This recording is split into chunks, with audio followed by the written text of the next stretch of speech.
that were in the interim railway budget but not specifically mentioned in the speech. I want to read out some of them for the benefit of our viewers.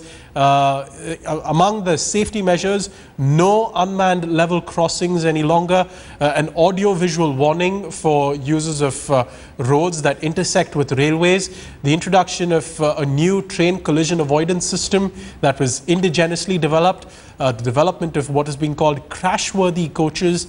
There are also several measures to prevent fires on trains, and we've seen a few of those in recent months.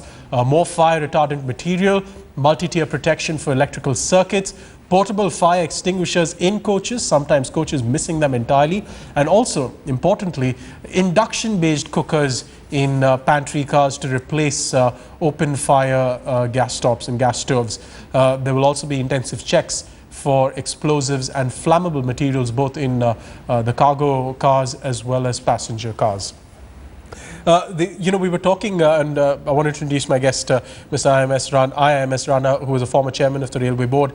We were talking earlier about safety measures and how some of these may suffer because of the lack of operating revenues for the railways. But some of these have been introduced, at least some positivity in this interim budget, for whatever it's worth. Yes, it is some positivity, but unfortunately we have been announcing these measures since last more than a decade.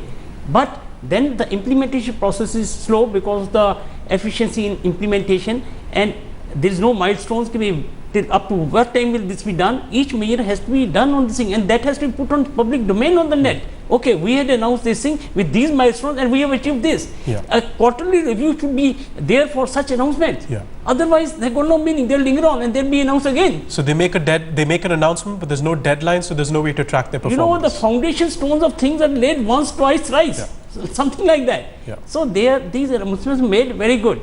But then there has to be milestones and they have to be in the public domain, and there has to be review, updating, okay, every quarter, let's say, as to what is the position now. Unless that is done, it will go on. Yeah. That is done. Arthur Khan, our associate editor, is also with us for this. Arthur, significantly no hike in passenger fares. That would be expected ahead of a general election, but also these provisions for more safety, for better features for passengers in railways, at stations, in the cars as well.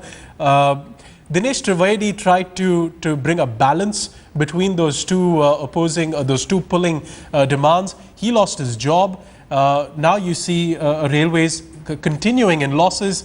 Okay, I'm told that we're completely out of time. I apologize for that. We're going to take you